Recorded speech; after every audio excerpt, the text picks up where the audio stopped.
بسم الله الرحمن الرحيم. ألف لام را، كتاب أحكمت آياته ثم فصلت من لدن حكيم خبير ألا تعبدوا إلا الله إنني لكم منه نذير وبشير وأن استغفروا ربكم ثم توبوا إليه يمتعكم متاعا حسنا إلى أجل مسمى ويؤت كل ذي فضل فضله وإن تولوا فإني أخاف عليكم عذاب يوم كبير إلى الله مرجعكم وهو على كل شيء قدير ألا إنهم يثنون صدورهم ليستخفوا منه ألا حين يستغشون ثيابهم يعلم ما يسرون وما يعلنون إنه عليم بذات الصدور وما من دابة في الأرض إلا على الله رزقها ويعلم مستقرها ومستودعها كل في كتاب مبين وهو الذي خلق السماوات والأرض في 6 أيام وكان عرشه على الماء ليبلوكم أيكم أحسن عملا ولئن قلت إنكم مبعوثون من بعد الموت ليقولن الذين كفروا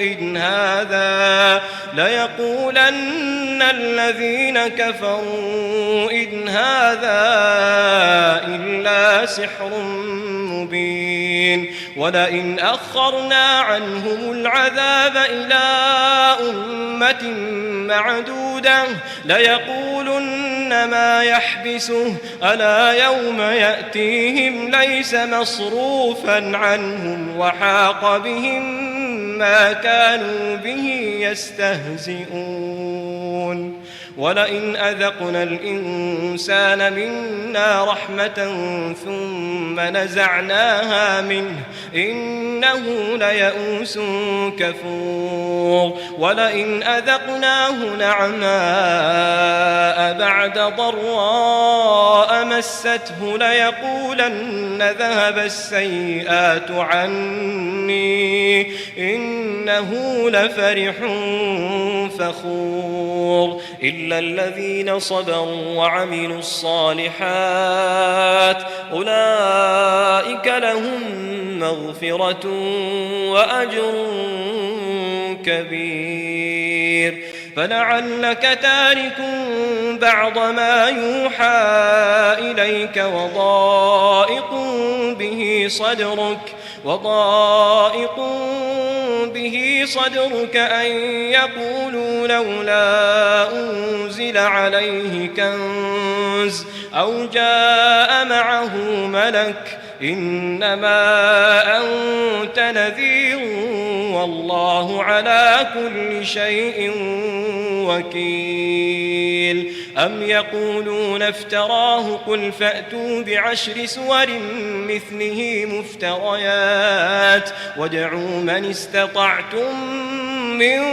دون الله إن كنتم صادقين فإن لم يستجيبوا لكم فاعلموا أنما أنزل بعلم الله وأن لا إله إلا هو فهل أنتم مسلمون من كان يريد الحياة الدنيا الدنيا وزينتها نوف إليهم أعمالهم فيها وهم فيها لا يبخسون أولئك الذين ليس لهم في الآخرة إلا النار وحبط ما صنعوا فيها وباطل ما كانوا يعملون أفمن كان على بينة من ربه ويتلوه شاهد منه ومن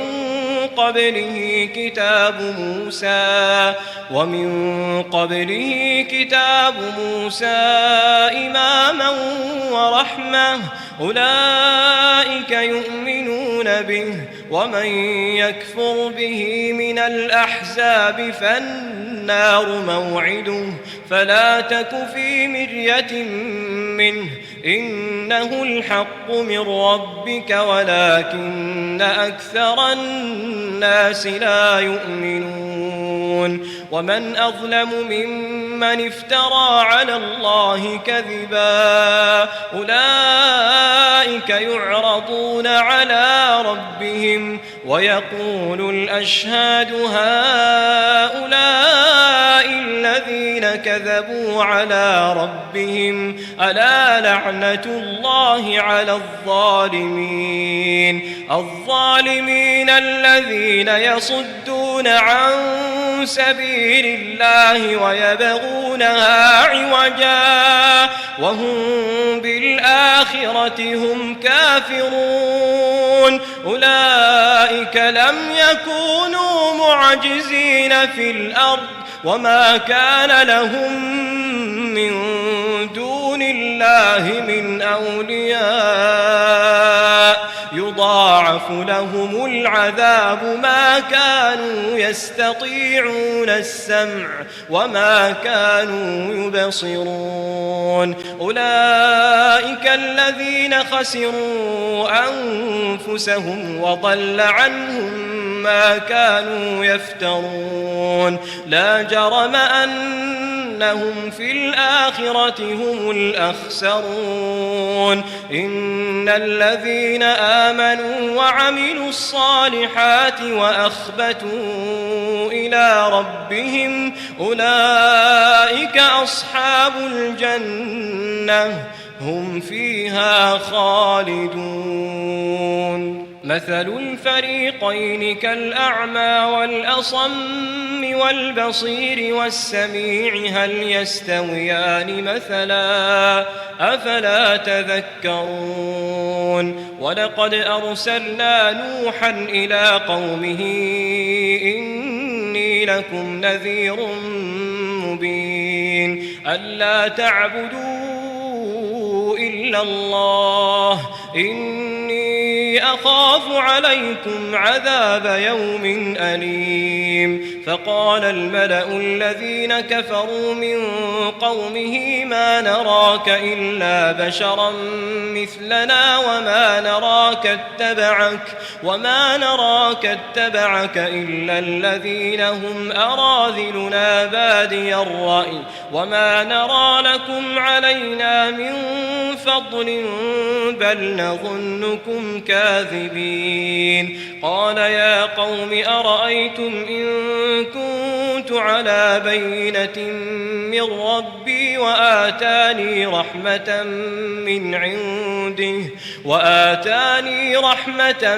من عنده فعميت عليكم أنلزمكموها وأنتم لها كارهون ويا قوم لا أسألكم عليه مالا إن أجري إلا على الله وما أنا بطارد الذين آمنوا إنهم ملاقو ربهم ولكني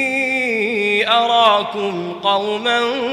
تجهلون ويا قوم من ينصرني من الله إن طردتهم أفلا تذكرون ولا أقول لكم عندي خزائن الله ولا أعلم الغيب الغيب ولا أقول إني ملك ولا أقول للذين تزدري أعينكم لن يؤتيهم الله خيرا الله أعلم بما في أنفسهم إني إذا لمن الظالمين قالوا يا نوح قد جادلتنا فأكثرت جدالنا فأتنا بما تعدنا إن كنت من الصادقين قال إنما يأتيكم به الله إن شاء وما أنتم بمعجزين ولا ينفعكم نصحي إن أردت أن أنصح لكم إن كان الله يريد أن يغويكم هو ربكم وإليه ترجعون أم يقولون افتراه قل إن افتريته فعلي إجرامي وأنا بريء مما تجرمون وأوحي إلى نوح أنه لن يؤمن من قومك إلا من قد آمن فلا تبتئس بما كانوا يفعلون واصنع الفلك بأعيننا ووحينا ولا تخاطبني في الذين ظلموا إنهم مغرقون ويصنع الفلك وكلما مر عليه ملأ من قومه سخروا منه قال إن تسخروا منا فإنا نسخر منكم كما تسخرون فسوف تعلمون من يأتيه عذاب يخزيه ويحل عليه عذاب مقيم حتى إذا جاء أمرنا وفارت النور قل نحمل فيها من كل زوجين اثنين وأهلك إلا من سبق عليه القول ومن آمن وما آمن معه إلا قليل وقال اركبوا فيها بسم الله مجريها ومرساها إن ربي لغفور رحيم وهي تجري بهم في موج كالجبال ونادى نوح ابنه وكان في معزل يا بني اركب معنا ولا تكن مع الكافرين قال سآوي إلى جبل يعصمني من الماء قال لا عاصم اليوم من أمر الله إلا من رحم قال لا عاصم اليوم من أمر الله إلا من رحم وحال بينهما الموج فكان من المغرقين وقيل يا أرض ابلعي ماءك ويا سماء أقلعي وغيض الماء وقضي الأمر واستوت على الجود وقيل بعدا للقوم الظالمين ونادى نوح ربه فقال رب إن ابني من أهلي وإن وعدك الحق وأنت أحكم الحاكمين قال يا نوح إنه ليس من أهلك إنه عمل غير صالح فلا تسأل لما ليس لك به علم إني أعظك أن تكون من الجاهلين قال رب إني أعوذ بك أن أسألك ما ليس لي به علم وإلا تغفر لي وترحمني أكن من الخاسرين قيل يا نوح اهبط بسلام منا وبركات عليك وعلى ممن معك وأمم سنمتعهم ثم يمسهم منا عذاب أليم تلك من أنباء الغيب نوحيها إليك ما كنت تعلمها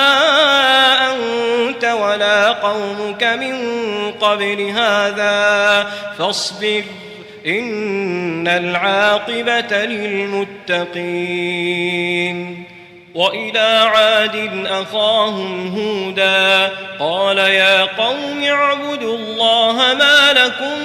من إله غيره إن أنتم إلا مفترون يا قوم لا أسألكم عليه أجرا إن أجري إلا على الذي فطرني أفلا تعقلون ويا قوم استغفروا ربكم ثم توبوا إليه يرسل السماء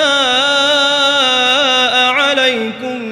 مدرارا ويزدكم قوة إلى قوتكم ولا تتولوا مجرمين قالوا يا هود ما جئتنا ببينة وما نحن بتاركي آلهتنا عن قولك وما نحن لك بمؤمنين إن نقول إلا اعتراك بعض آلهتنا بسوء قال إني أشهد الله واشهدوا أني بريء مما تشركون من دونه فكيدوني جميعا ثم لا تنظرون إني توكلت على الله ربي وربكم ما من دابة إلا هو آخذ بناصيتها إن ربي على صراط مستقيم فإن تولوا فقد أبلغتكم ما أرسلت به إليكم ويستخلف ربي قوما غيركم ولا تضرونه شيئا إن ربي على كل شيء حفيظ ولما جاء أمرنا نجينا هودا والذين آمنوا معه برحمة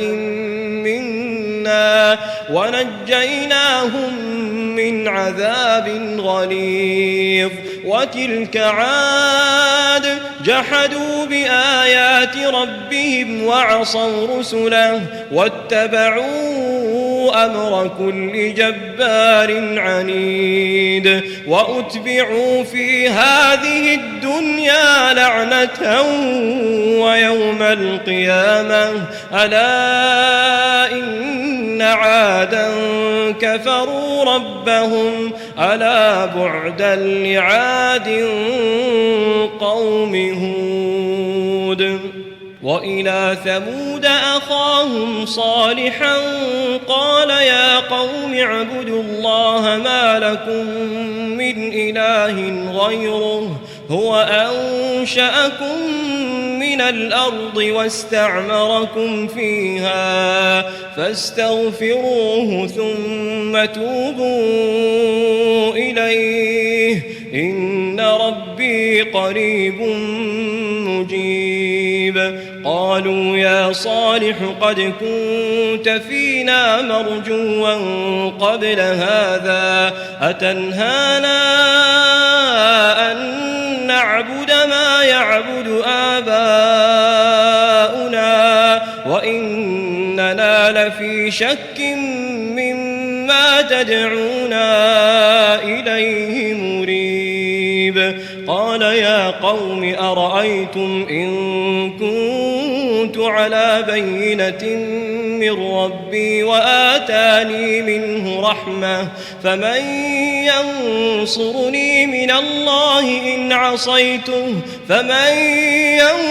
ينصرني من الله إن عصيته فما تزيدونني غير تخسير ويا قوم هذه ناقة الله لكم آية فذروها تأكل في أرض الله ولا تمسوها بسوء فيأخذكم عذاب قريب فعقروها فقال تمتعوا في داركم 3 أيام ذلك وعد غير مكذوب فلما جاء أمرنا نجينا صالحا والذين آمنوا معه برحمة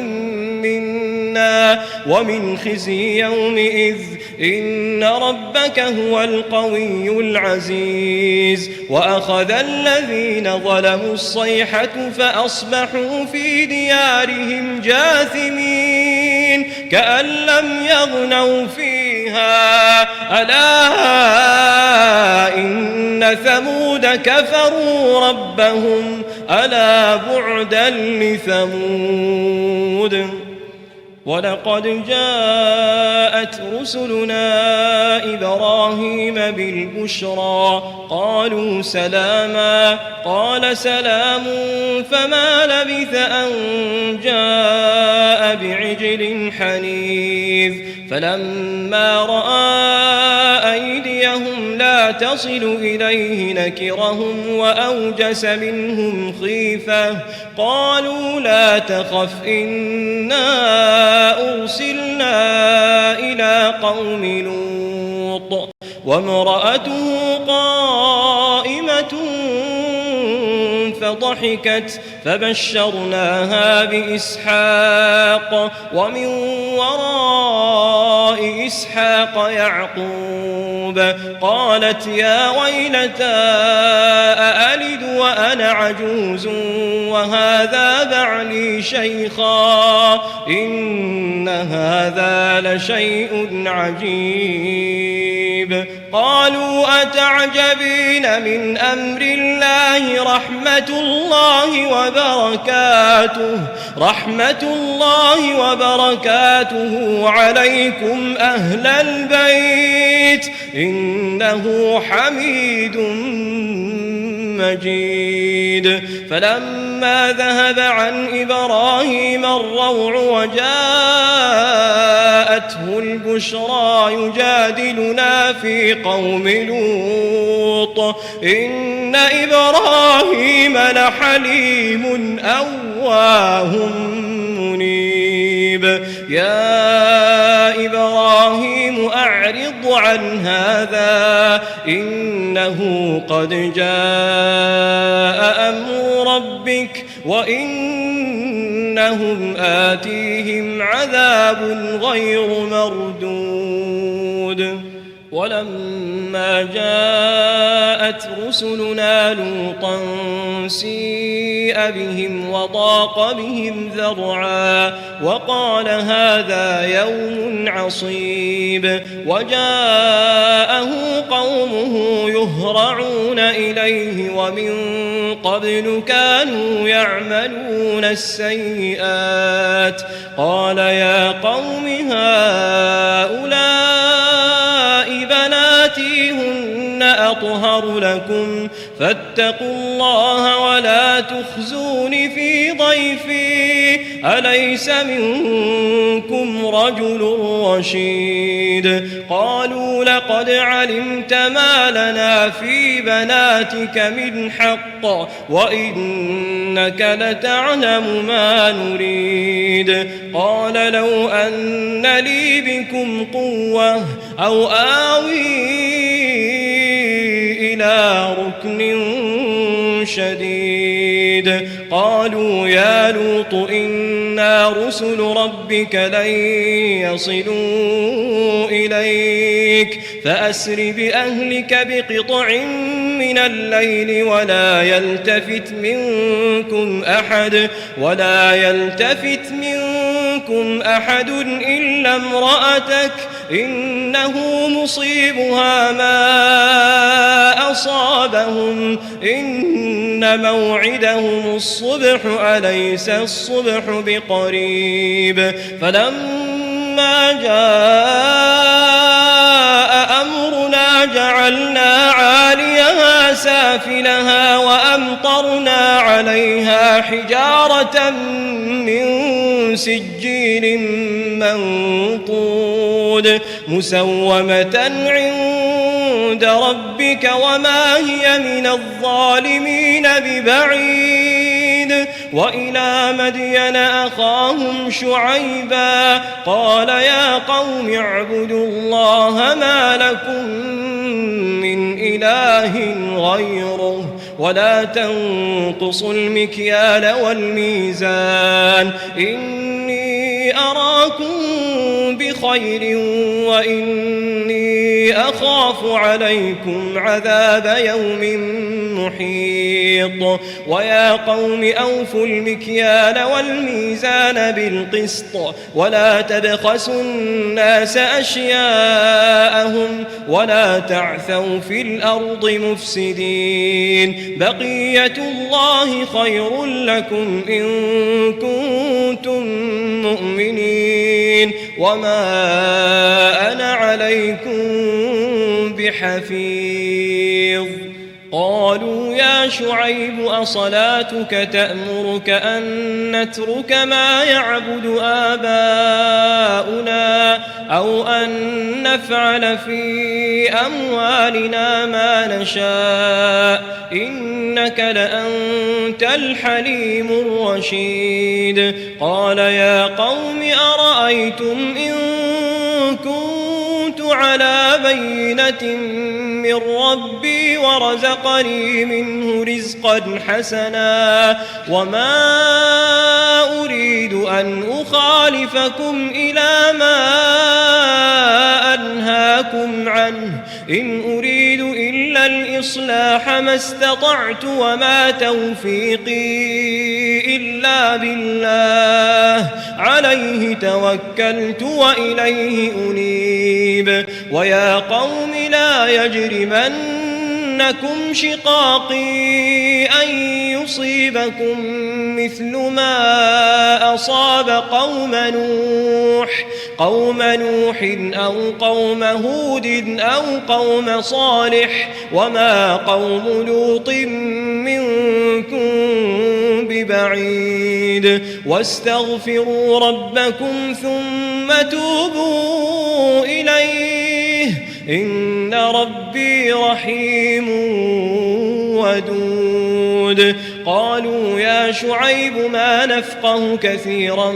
مما تقول وإنا لنراك فينا ضعيفا ولولا رهطك لرجمناك وما أنت علينا بعزيز قال يا قوم أرهطي أعز عليكم من الله واتخذتموه وراءكم ظهريا إن ربي بما تعملون محيط ويا قوم اعملوا على مكانتكم إني عامل سوف تعلمون من يأتيه عذاب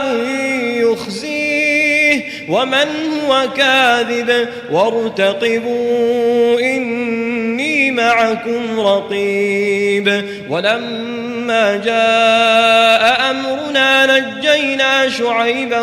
والذين آمنوا معه برحمة منا وأخذت الذين ظلموا الصيحة فأصبحوا في ديارهم جاثمين كأن لم يغنوا فيها ألا بعدا لمدين كما بعدت ثمود ولقد أرسلنا موسى بآياتنا وسلطان مبين إلى فرعون وملئه فاتبعوا أمر فرعون وما أمر فرعون برشيد يقدم قومه يوم القيامة فأوردهم النار وبئس الورد المورود وأتبعوا في هذه لعنة ويوم القيامة بئس الرفد المرفود ذلك من أنباء القرى نقصه عليك منها قائم وحصيد وما ظلمناهم ولكن ظلموا أنفسهم فما أغنت عنهم آلهتهم التي يدعون من دون الله من شيء لما جاء أمر ربك وما زادوهم غير تتبيب وكذلك أخذ ربك إذا أخذ القرى وهي ظالمة إن أخذه أليم شديد إن في ذلك لآية لمن خاف عذاب الآخرة ذلك يوم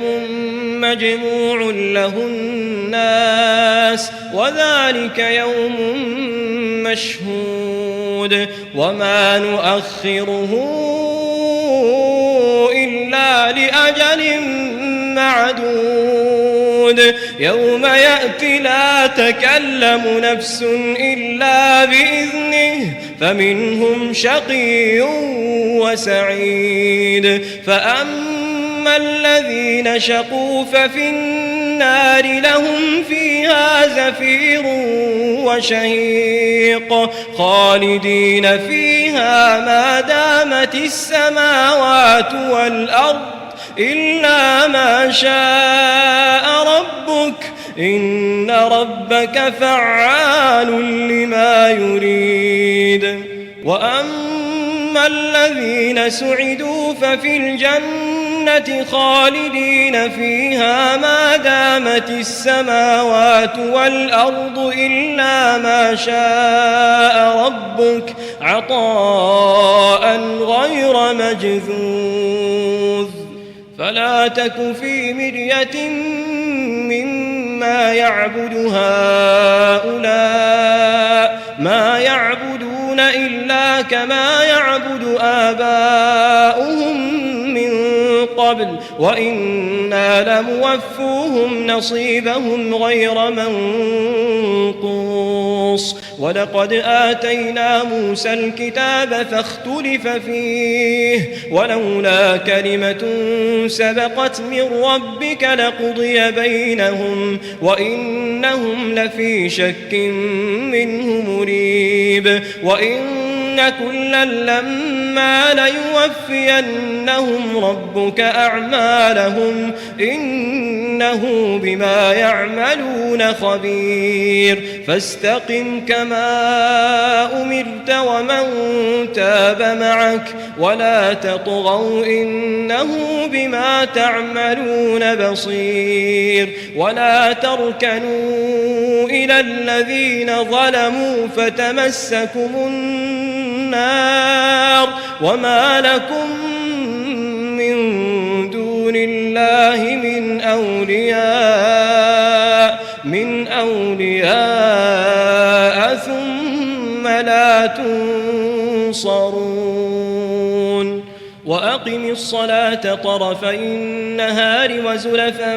من الليل إن الحسنات يذهبن السيئات ذلك ذكرى للذاكرين واصبر فإن الله لا يضيع أجر المحسنين فلولا كان من القرون من قبلكم أولو بقية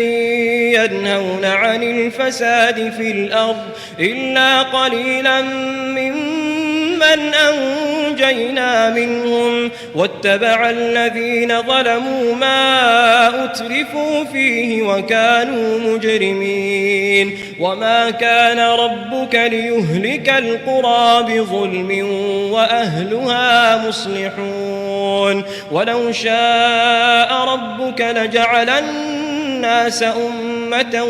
واحدة ولا يزالون مختلفين إلا من رحم ربك ولذلك خلقهم وتمت كلمة ربك لأملأن جهنم من الجنة والناس أجمعين وكلا نقص عليك من أنباء الرسل ما نثبت به فؤادك وجاءك في هذه الحق وموعظة وذكرى للمؤمنين وقل للذين لا يؤمنون اعملوا على مكانتكم إنا عاملون وانتظروا إنا منتظرون ولله غيب السماوات والأرض وإليه يرجع الأمر كله فاعبده وتوكل عليه وما ربك بغافل عما تعملون